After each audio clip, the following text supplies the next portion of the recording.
intimidating landowners. What I've learned is that this is an attempt to steal my property. That's what this proposal is. This is a proposal to come in, drill underneath, devalue my property, make it unlivable, and force me to leave. Because people are being forced to leave all across this nation, and we've been tracking them. And you'll learn more about this in Gasland too. People in Texas and Pennsylvania and Wyoming and Colorado. But what I can't abide right at this moment is the ability to take those lies. The gas industry comes in and lies to you first off. They say, we're going to drill, you're going to make lots of money, it's perfectly safe, don't worry, all these things that you hear all the time, right, in the media. And it's completely untrue. The business is based on a lie. But when you have dollars, huge amounts of money, and Bill McKibben, a Sunday school teacher, just the other day I was with him in LA, he said, these are the companies that have more money than God. And when a Sunday school teacher says that, they can take that money and influence and pummel not only our legislators, but our political process, and our ability to process a dialogue based on the truth. Right? Because if the politicians feel intimidated by super PACs attacking them, if they speak out about this, that is contaminating our political system as badly as they're contaminating the water. So we can talk. I want to stop there. We could talk a lot about each of these individual points and how they're completely deceitful and shamefully deceitful. I just wanted to mention, by the way, that, and I was going to mention this earlier before we started our question period, but the panel period, but we did contact people, and we will provide you at the end of this program with a website. And you will go to that website, and on that website it'll say to you a Gasland screening info link, and you will go to that, and it will take you to a Facebook page that we're constructing now, and on that Facebook page will be some important comprehensive information for you. But I wanted to take a moment during the program just to read to you one thing, which is we were contacted on Thursday. I was contacted through my publicist in New York, and the message I got from Sherry Mazur, she's the Director of Public Relations at the Independent Oil and Gas Association of New York, IOGA of New York, in Hamburg, New York. I got an email that was forwarded to me that said, the subject banner said, "Second attempt to reach Mr. Baldwin," which is an old trick I've seen used before where, I never got any first attempt to reach Mr. Baldwin. And I received this on Thursday, 48 hours prior to the event itself, after we had already completely concretized the panel, and people booked their busy schedules, travel here, we've been meeting and having discussions about the content and so forth. We had invited elected officials, all of the names are going to be posted on this website. We had invited elected officials to come, they all said no. We had invited the members of the industry to come, and the ones that we contacted said no. And so I contacted Sherry Mazur, who was lovely on the phone, and I said, would you come, and we'll give you 10 minutes to speak before the Q&A period. You are not eligible to be on the panel because I've already built the panel. And I received an email from her where she said, "Dear Mr. Baldwin, thank you for your phone calls today and kind offer to make a presentation at the event in Syracuse on Saturday, June 2nd. We're going to have this posted. We are declining this opportunity, frankly, because the deck seems stacked against a reasonable and balanced conversation about natural gas development in New York State.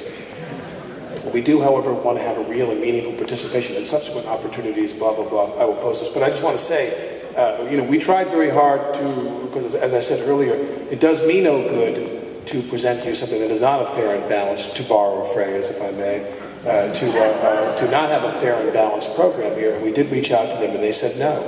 And I got this, and you have in this email her rejection of our offer to come and at least have a 10-minute period to speak.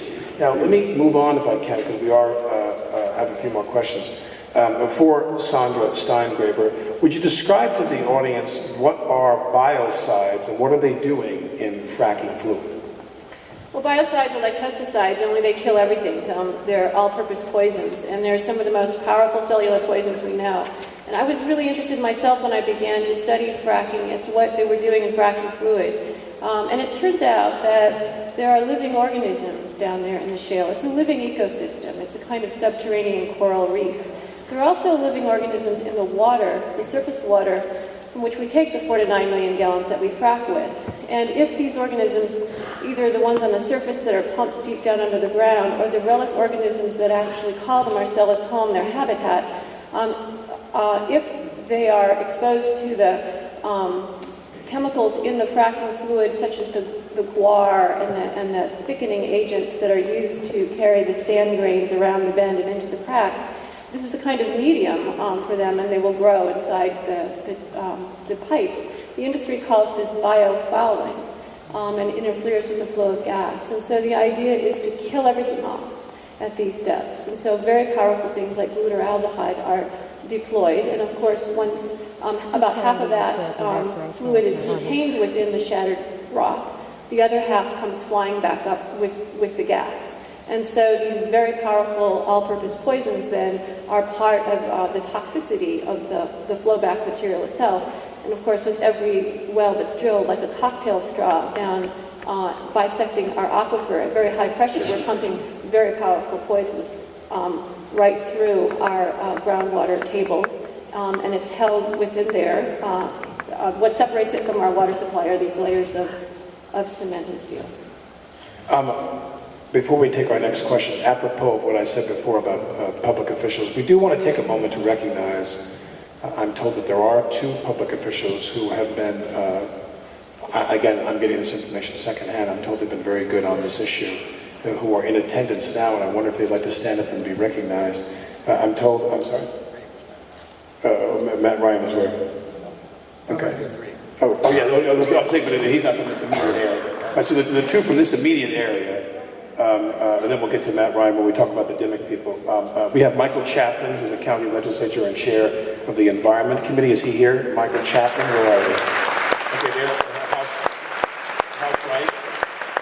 Kathleen Joy, who I'm told is a city official. Kathleen here from Syracuse. Where's Kathleen? Where is she? Can you stand up? Over there. It's on the side. Oh, I see. Oh, way over there. It's really bright up here. Okay, way over that side. I don't want to embarrass them, but I'm sure both of you would be willing to meet with your constituents out in the lobby after the program to answer any questions they might have about the work you've been doing on behalf of the seeking the truth, shall we say, in the public interest regarding fracking. Kathleen Joy and Michael Chapman, who are in our audience tonight. My next question is, for all of our panelists, because this is an issue you always hear, I've confronted this as well with work I've done in trying to seek some facts about the nuclear energy universe. And for all of our panelists, is natural gas clean energy? Let's begin with Tony and Grafia. Is it another short answer, Tony? Relative to what? All fossil fuels are dirty in the sense that it requires mining to get them out of the ground, or extractive energy fuels. And all of them emit carbon dioxide when they're burned, and as you know, carbon dioxide is a powerful greenhouse gas participating in so-called anthropogenic climate change. But the industry alleges that by killing coal, by introducing more natural gas production and use, that they're benefiting the environment. But as we all know, that's not true. They're using the excuse of natural gas being clean to kill their prime competitor, coal, so they can produce more natural gas and raise the price up by creating demand for electricity generation. But as you all know from reading the fantastic science that comes out of Cornell University, we have shown that this is incorrect. In fact, natural gas, taking into account both carbon dioxide and methane, which is a much more powerful greenhouse gas than carbon dioxide, is much dirtier than coal, and therefore is, in fact, the dirtiest of fossil fuels. Kate Hudson. One of the ways in which they try to argue it's cleaner is they say, look at how clean it burns at the end of the pipe. Instead of looking at the entire life cycle emissions of the of gas. And unfortunately, the other impact that it has as a dirty fuel is it is a bridge to nowhere. It's actually burning the bridge to cleaner fuels, to renewable energy. And this is a huge loss that we are experiencing right now. All of the money that was going to renewables is now turning to investment in gas. And